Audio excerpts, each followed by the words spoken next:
mbak-mbak semuanya yang makin-makin cantik dohir batinnya. Ngaji Abah Anza hari ini ada 3 sesi, sehingga kita harus bisa memanfaatkan waktu dengan sebaik-baiknya. Untuk sesi yang pertama ini, agar ngajinya tertib khidmah, tolong dikondisikan cangkemnya. Saya udah sering sampaikan, ngaji itu pakai telinga, pikiran, dan hati, sehingga semuanya harus melaksanakan GTM, gerakan tutup. Kalau belum paham GTC, gerakan tutup. Sakarepmu boleh cangkem, boleh cocok, boleh congor, kan sama-sama C-nya. Karena di berbagai majelis, di berbagai tempat, forum itu rata-rata yang meramaikan adalah kaum wanita. Acara apapun kalau nggak ada perempuannya, nggak ada wanitanya, nggak bisa rame, betul? Termasuk di sini. Jadi ya memang majelis opo wae sing tukang ngerame niki wong wedok. Kok begitu? Benar.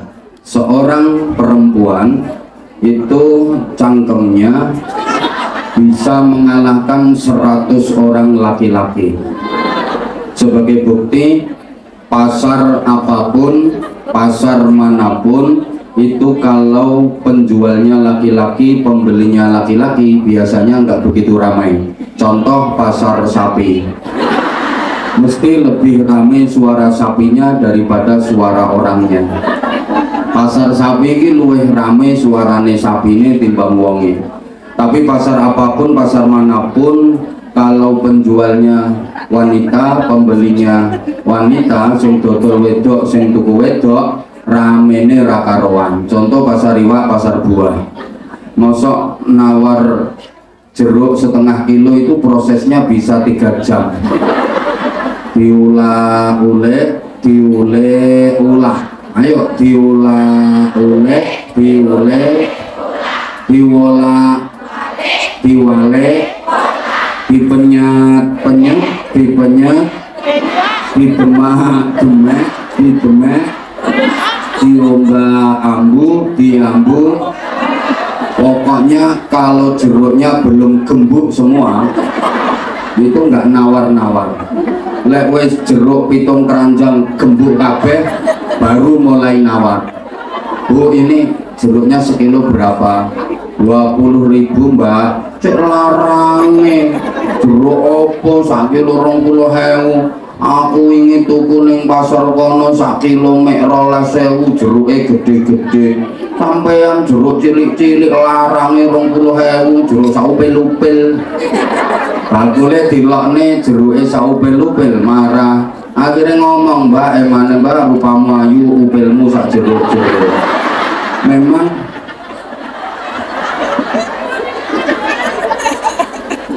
dunia ini kalau nggak ada wanita nggak bakal rame, sehingga di surga pun kalau nggak ada wanita ya kurang rame. Buktinya Nabi Adam ketika diciptakan Allah kemudian ditempatkan di surga dengan berbagai kenikmatan dan keindahannya, Nabi Adam merasa kesunyian, sendirian, madhep mengarep dadi pengarep-arep, noleh nengen dadi angen-angen, noleh ngiwa keronto-ronto, noleh mengguri sepi, menduwur ngelantur, mengisor kudu ndelosor. Akhirnya Nabi Adam minta kepada Allah diberi teman hidup, diciptakanlah Ibu Hawa, sempurna kebahagiaan Nabi Adam. Pancene wong wedok lakone donya kawit biyen. Nabi Adam diusir dari surga ya perkara wong Qabil Habil paten-patenan saling membunuh ya perkara wong. Maka wong wedok iki lakone donya. Enggak ada perempuan, dunia enggak bakal ramai. Allahumma sholli ala Muhammad. Allahumma sholli ala Muhammad. Memang perempuan itu luar biasa. Kemudian bagaimana agama Islam memandang, menyikapi dan memperlakukan wanita.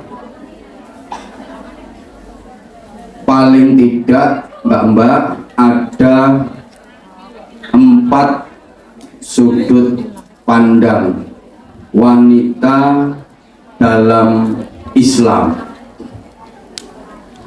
Pertama, biwasfiha aman, wanita sebagai makhluk sosial.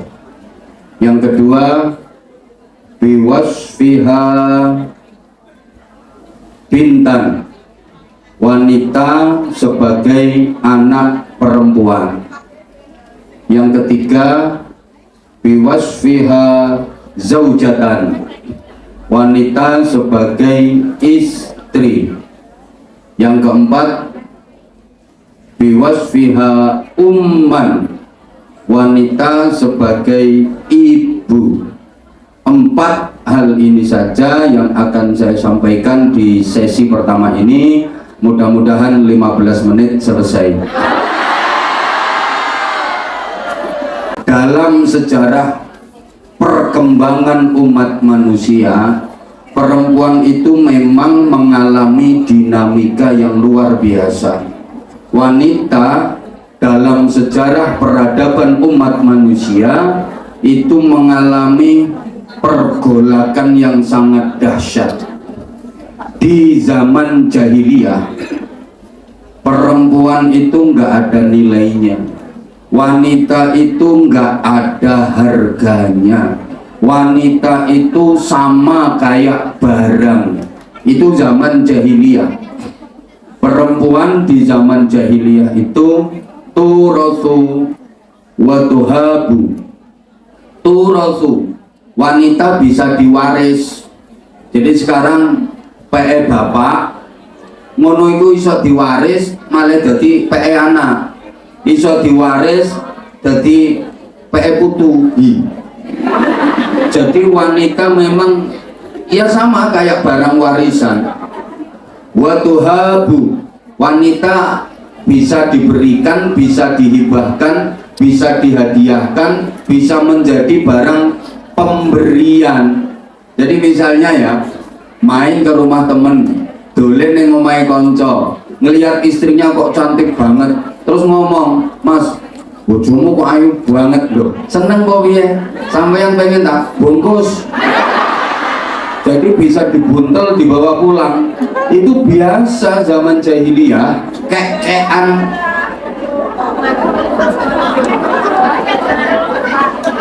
Wanita jadi barang pemberian, wanita jadi taruhan dalam perjudian. Itu di zaman jahiliyah hal yang lumrah, karena wanita kayak barang dan biasa dijual di pasar-pasar.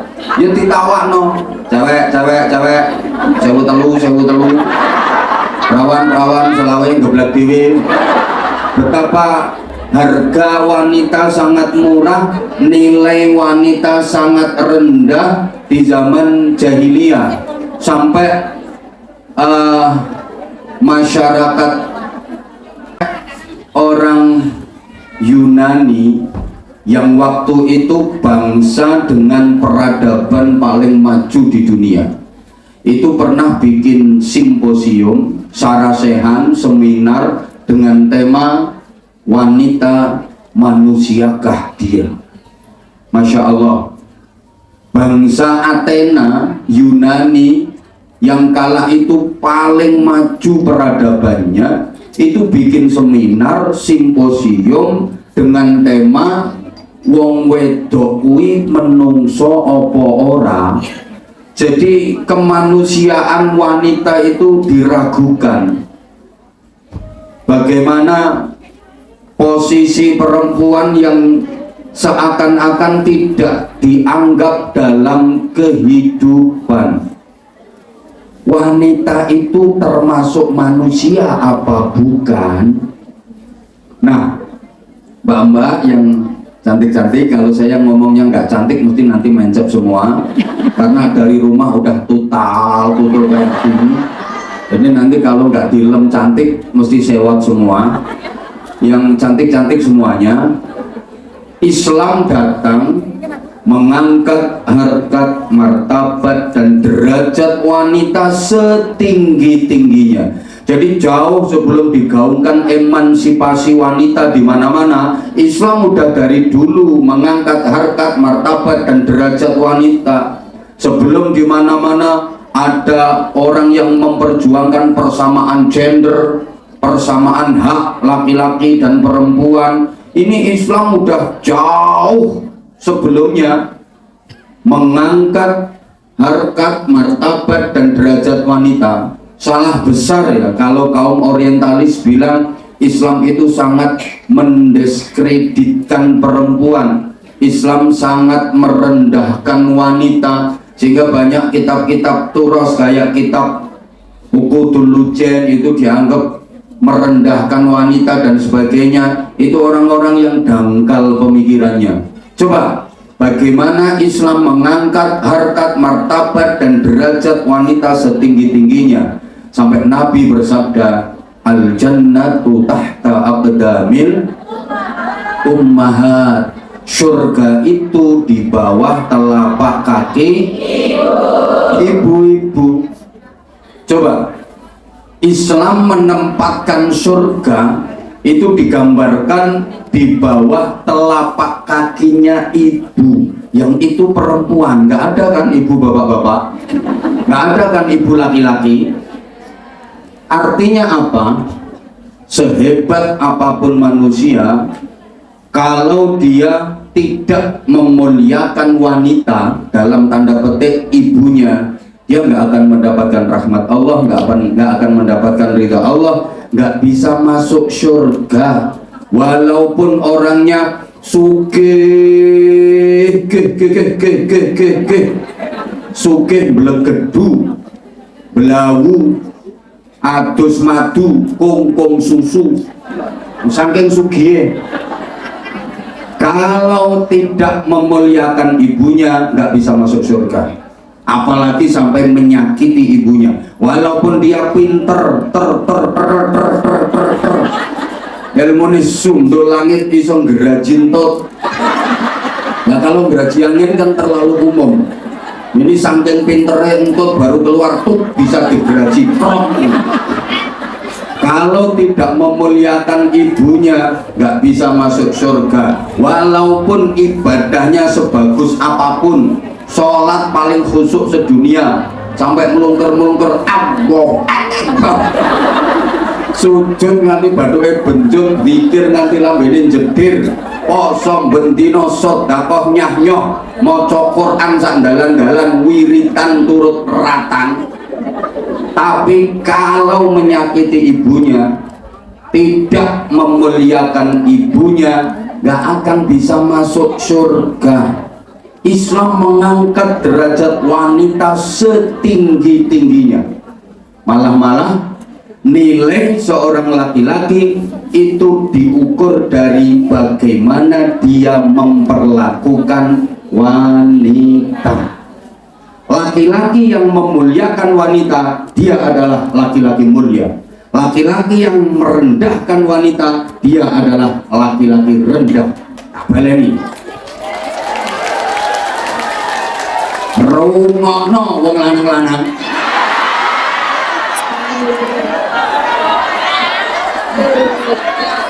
Ono wong lanang kok menghargai wanita, memuliakan wanita, maka dia laki-laki mulia. Ono wong lanang kok senengane ngremehne wong wedok, merendahkan wong wedok, menyakiti wong wedok, dia adalah laki-laki hina, dia adalah laki-laki rendah. Ini Rasulullah yang menyatakan, ma akraman nisa illa karim wa ma ahanahunna illa laim. Tidaklah memuliakan perempuan kecuali laki-laki yang mulia, laki-laki yang menghargai perempuan, laki-laki yang memuliakan wanita, dia adalah laki-laki mulia. Ana wong lanang kok nek mbek wong wedok ngergani, menghargai, mulyakno. Itu tandanya laki-laki mulia. Pokoknya tandanya wong lanang mulia, wong lanang apik, kuwi nek karo wong wedok apikan.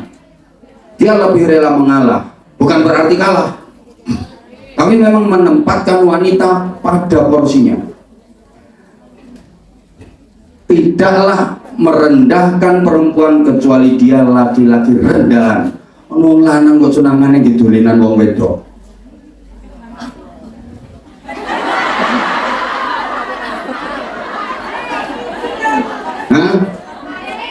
Nah iya makanya ada laki-laki yang sukanya merendahkan wanita, apalagi nguras hartanya wanita, memanfaatkan perempuan yang punya duit untuk dikuras. Wah itu bajingan itu.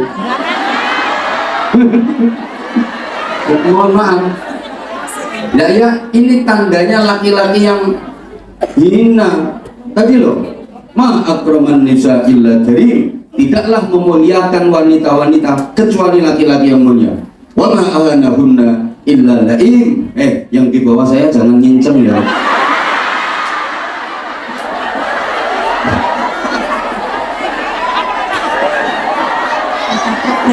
Karena orang kepan. Dan tidaklah merendahkan wanita kecuali dia laki-laki yang rendah. Ada lagi bagaimana Islam mengangkat wanita setinggi-tingginya. An-nisa imadul bilad. Wanita adalah tiang negara. Baik buruknya negara tidak ditentukan oleh laki-laki, tapi ditentukan oleh wanitanya. Kalau wanitanya baik, maka negaranya jadi baik. Tapi kalau wanitanya rusak, negaranya jadi rusak. Negara ini ibarat bangunan. Wanita itu adalah cagaknya. Oh beton. Cagak, ini beton ini isinya nongko. Isinya nongko beton. Terus modelnya ini mirip ndokopong. Oh ya ndok koyo punyuke bojomu. Udah dengerin. Negara ini ibarat bangunan, wanita itu tiangnya. Lah bangunan itu jadinya kayak apa? Sangat ditentukan oleh tiangnya. Bangunan apapun kalau nggak ada tiangnya ya nggak bisa berdiri. Pondasi ada, genteng ada, tapi nggak ada tiang nggak bisa berdiri. Saking pentingnya tiang, bagaimana kondisi bangunan itu ditentukan oleh bagaimana cagaknya. Kalau cagaknya, ngerti cagak tegak? Nek cagake kuat, bangunane hebat. Nek cagake lemah, bangunane goyah. Nek cagake gembos, bangunane keropos. Nek cagake miring, bangunane guling. Nek cagake gembuk, bangunane ambruk.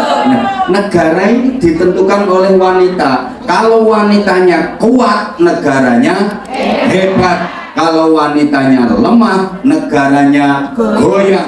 Kalau wanitanya loyo, negaranya ngelukro. Kalau wanitanya mencela-mencela kayak wanita-wanita kene, bukan gak mencela-mencela piye, aku lagi tekan ngini. Ya negaranya mencela. Kalau wanitanya kentir, negaranya muntir. Kalau wanitanya endel, negaranya pretel.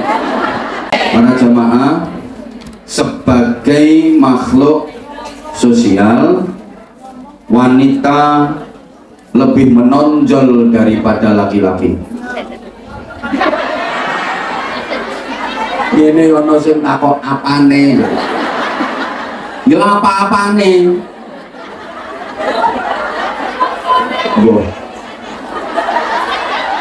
Pokoknya wanita lebih menonjol daripada laki-laki. Apa nih? Yo apa-apa nih? Ya wes, makanya rumono sih toh. Udah, sekarang banyak wanita yang lebih hebat daripada laki-laki. Kalau dulu, maaf, punya anak laki-laki itu kebanggaan. Sekarang di masyarakat itu malah lebih senang punya anak wedok daripada anak lanang.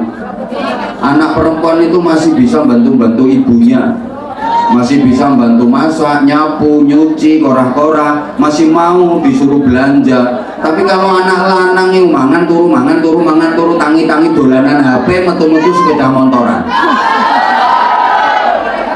Kita survei, sing wedok sakmene akeh, sing lanang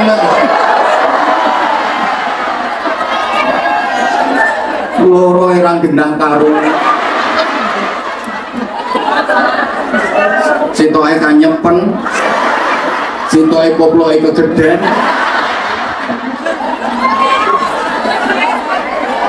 Kowe tenang bro, ning kono ae tenang. Bahkan zaman Rasulullah Muhammad Shallallahu Alaihi Wasallam itu udah banyak loh wanita-wanita hebat. Jangan dikira wanita zaman Rasulullah itu hanya berdiam diri di rumah. Ada yang ikut berperang melawan orang-orang kafir, menyiapkan perbekalan, merawat yang luka, bahkan ada yang memanggul senjata. Sudah ada zaman Rasulullah, sampai sahabat yang mati syahid pertama itu seorang perempuan namanya Sumayyah. Berarti rumah kok. Lek tonggomu kan Sumiyati. Sumia ini Sumayyah. Allahumma sholli ala Muhammad. Zaman Rasulullah dulu ada 4 wanita hebat yang namanya sama-sama Aisyah. Nah, walaupun sekarang nama Aisyah itu udah nggak begitu laku. Nama Aisyah, Fatimah, Khadijah, Saudah, Romelah, Juwairiyah, kapayu saiki ku Arsyila, Meisya, Cinta, Leni, Rafia.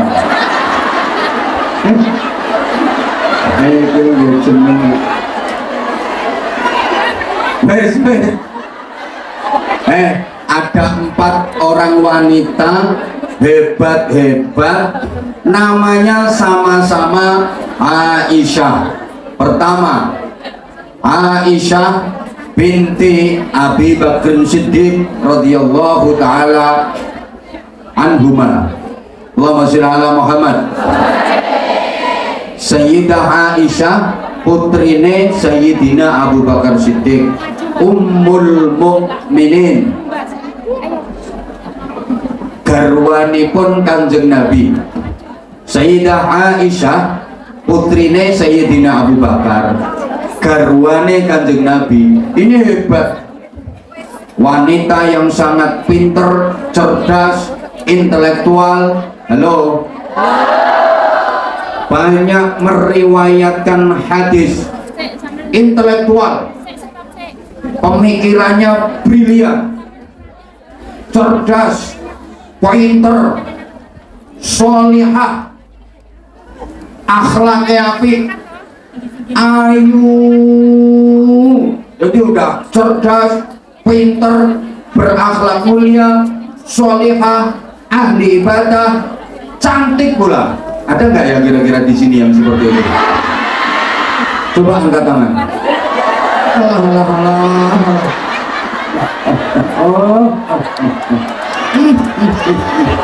Emang sama ngerasa cantik? Ayumu ngono udah terus elek piye. Aisyah itu cantiknya kalau di sini kayak mana ya? Lahiran yang ngapain?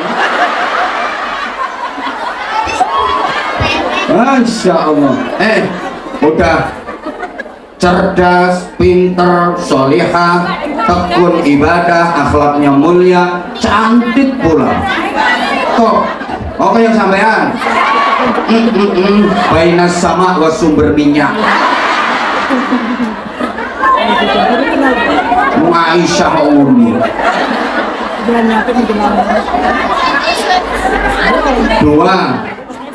Tengok nonton.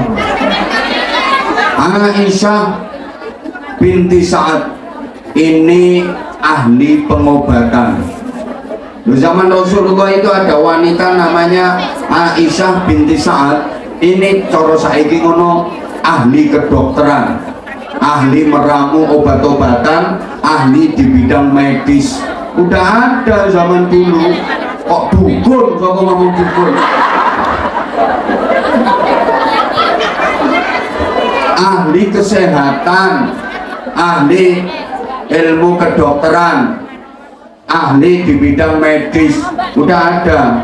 Kemudian yang ketiga, Aisyah binti Tolhah, ini ahli perekonomian.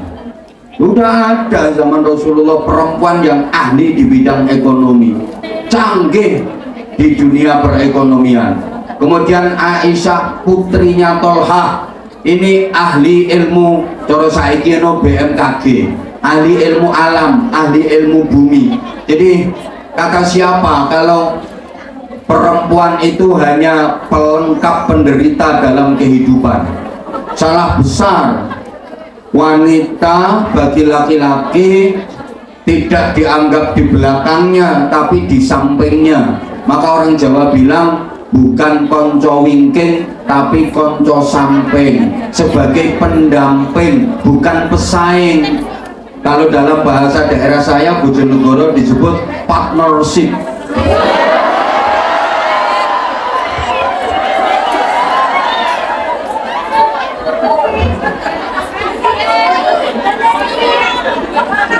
Konco samping bukan konco wingking. Yang maaf, duduk sama rendah, berdiri sama tinggi dengan laki-laki. Jadi kalau konco wingking itu kan cuma urusan sumur, dapur, kasur. Bareng sumur, dapur, kasur. Masak, macak, mana. Bareng kelan, kalen, itu kalau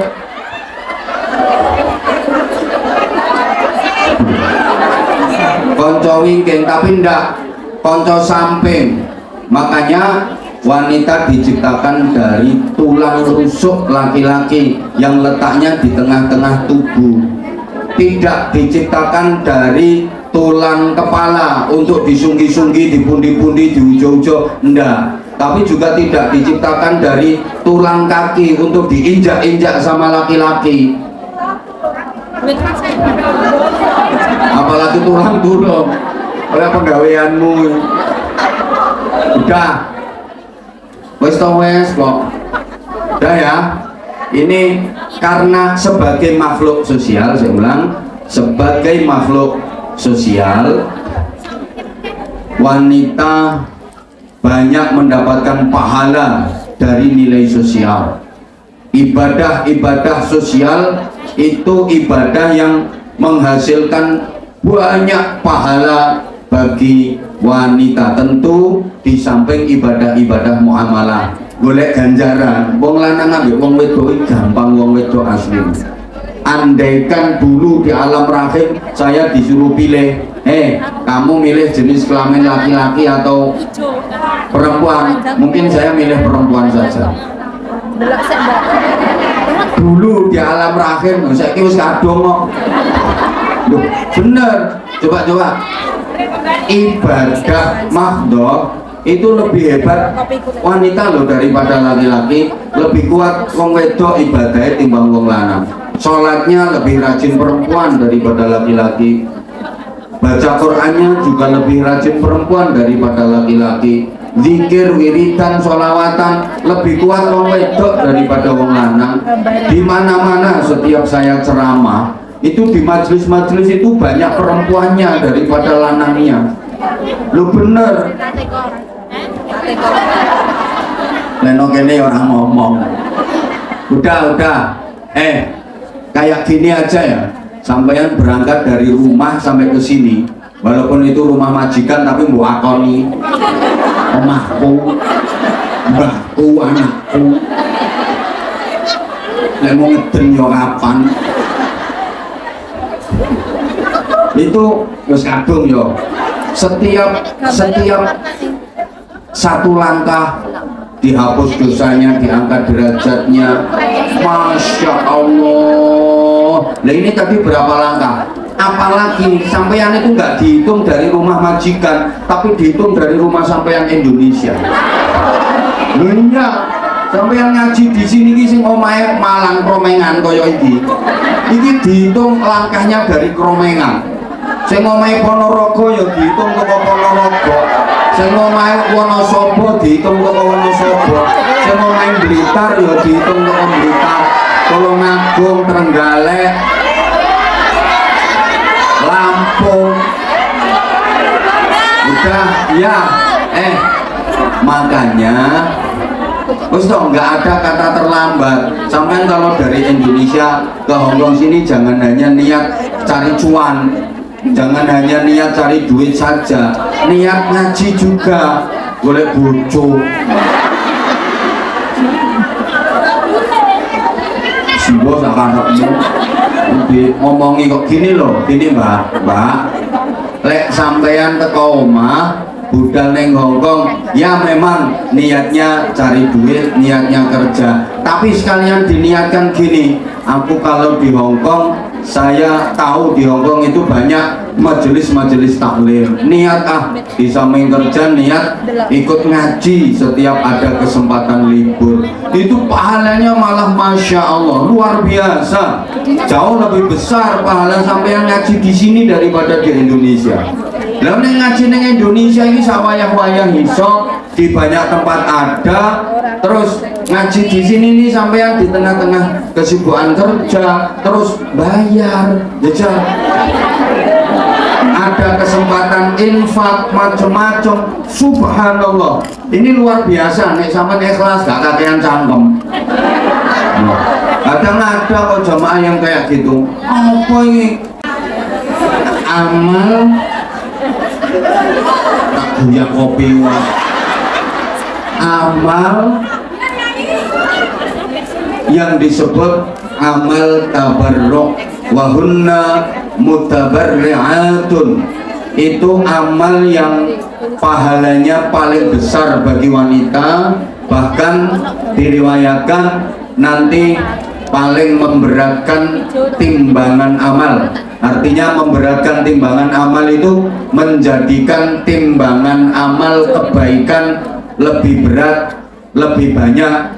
Amal sing paling iso ngeboti timbangan amal apik kanggone wong wedok itu namanya amal tabarruk. Amal tabarruk ialah amal-amal atau pekerjaan-pekerjaan rumah tangga dan keluarga yang harusnya itu menjadi kewajiban suami, tapi dikerjakan dengan tulus, dikerjakan dengan ikhlas oleh istri. Itu yang pahalanya paling besar, itu yang menjadikan timbangan amal kebaikan di akhirat kelak jadi berat bagi wanita. Saya ulang, amal-amal itu harusnya kewajiban suami, tapi dilakukan dengan ikhlas oleh istri. Yang paling ketara, ketoro, ya kayak profesi sampean ini, kerja itu bukan kewajiban sampean, kewajiban suami. Tapi sampean mau seakan-akan gantiin kewajiban, bukan hanya bantuin, malah gantiin.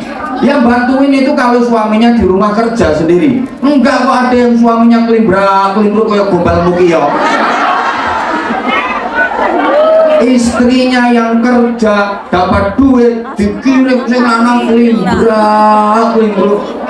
Saya banyak kok mendapati yang kayak gitu. Sing lanang mek mancing, adu doro, adu pitik. Itu suami kurang ajar itu namanya. Ben krungu ya ben bojomu ora wedi aku.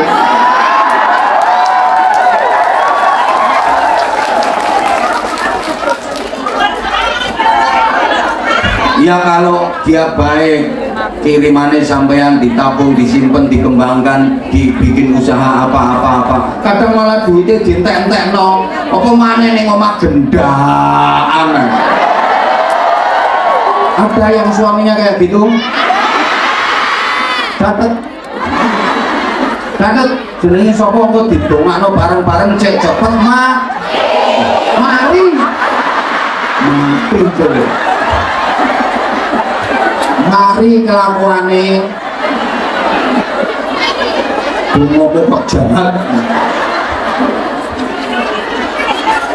Udah ini Masya Allah loh. Kalau sampean ikhlas, sampean kerja yang harusnya sampean tulang rusuk tapi berubah jadi tulang punggung, Masya Allah.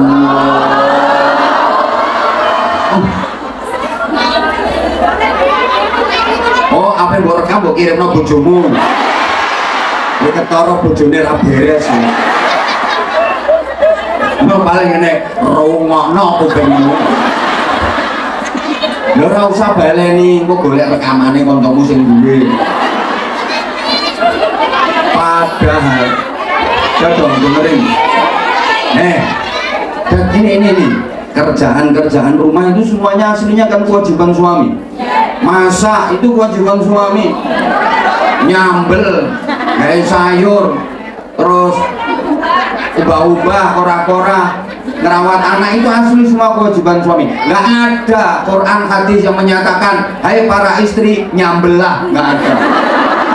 Hai para istri umbah-umbahlah, ngepellah, nggak ada. Loh bener, itu aslinya kewajiban suami. Tapi para istri mau melakukan pekerjaan-pekerjaan itu dengan tulus, dengan ikhlas, itu yang pahalanya besar. Sehingga nyapu aja di rumah, nyapu di rumah sendiri itu pahalanya kayak nyapu di Masjid Nabawi. Mulane nek omahmu resik yo beletono sampah. Terus saponi yang begini, ganjarannya ndak karu-karuan. Bener itu baru nyapu, belum tugas-tugas yang lain, apalagi yang berkaitan dengan melayani suami. Itu pahalanya Masya Allah.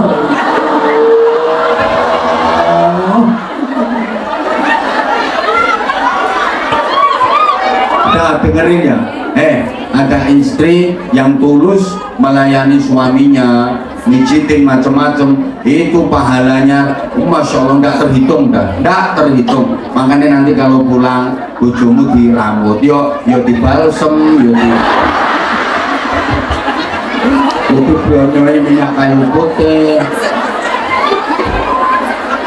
diminyakin rambutnya. Kalau nggak ada minyak rambut yo jelantah.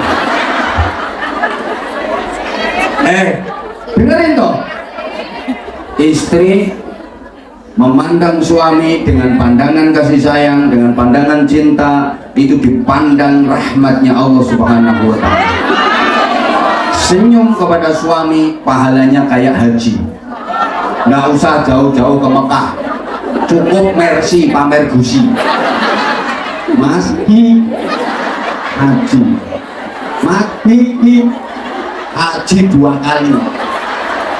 Gua berdoa meneh Mas haji 3 kali. Berdoa meringis kok. Loh ini dengerin dong. Kayaknya sepele tapi prakteknya susah. Gak gampang loh istri senyum di hadapan suami. Karena istri kalau ketemu suami itu lebih banyak cemberutnya daripada senyumnya. Betul? Ayo sama eling-eling, sama nek ngarepe bojo iki lho, akeh meseme to akeh nyaprute. Akeh nyaprute, padahal sama kalau ketemu aku senyum-senyum terus. Tapi kalau sama suami kamu kok nyaprut-nyaprut terus. Makanya senyum di hadapan suami berpahala kayak haji. Karena itu ternyata nggak gampang. Loh ngono kuwi. Untuk perkarane ora perkara ora diblonjo tok, ya suudon, salah sangka macem-macem. Hitungan sampai nek ngarepe bojo akeh disenyum karo nyaprute, akeh nyaprute. lebih banyak cemberutnya, lebih banyak nyaprutnya. Makanya maaf sekali lagi, ini kelihatannya sepele tapi ternyata nggak gampang. Nyatanya istri kalau di hadapan suami itu susah senyumnya. Gak loro untu, loro hati, loro perasaan. Dibilangin kok. Makanya paksakan nek ketemu Mas. Walaupun gak dikasih duit, pengen apa-apa gak dikei. Njaluk ngene gak dituruti, njaluk ngene gak dituruti. Matur suwun Mas. Ya pengen tambah ngendes bojomu. Udah ya. Halo. Halo. Pegangan tangan sama suami. Kowe ngerontokno dosa.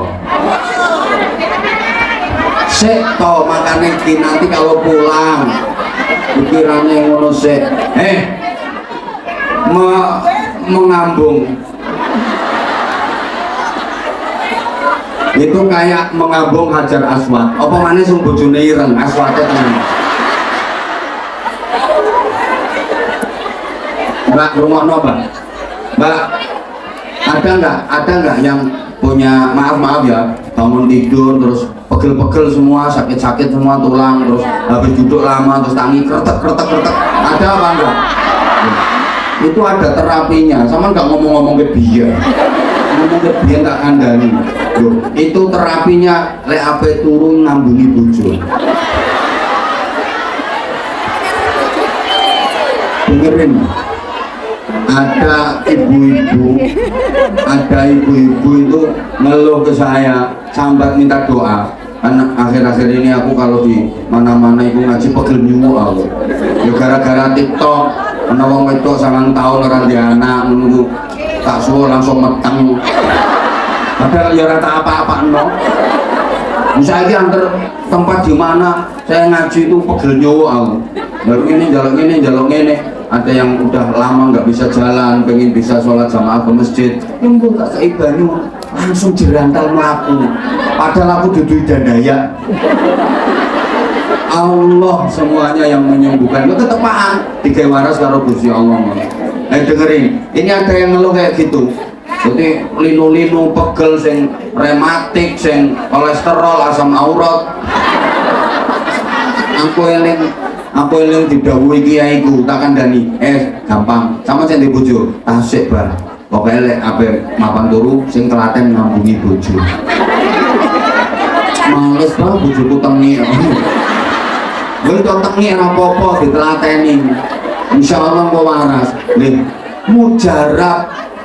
Dadi akhirnya terus ceritane aku bah mandi. Apa ngambungi bojo. Waras ora linu-linu. Orang usah entek obat. Udah. Terus gini, dengerin toh. Melayani suami dalam berkikuk-kikuk itu pahalanya jihad fisabilillah. Lu bisa nih mateni wong kafir 70. Enggak usah melawan Israel. Karo bojo kikuk. Oleh wong kafir 70 kikuk itu membunuh 140 orang kafir. Kikuk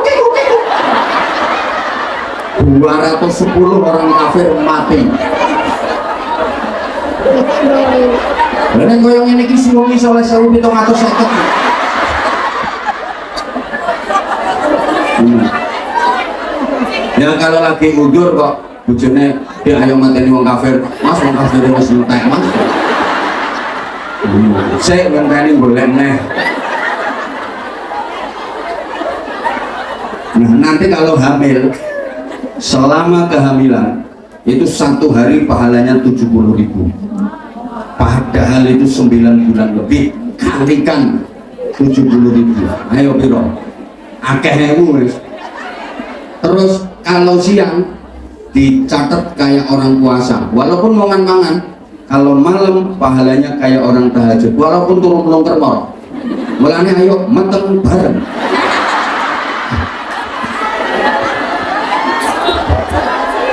Nah itu Masya Allah. Ya karo bojone menang syukur blending. Kalau matengnya sama suaminya. Nah,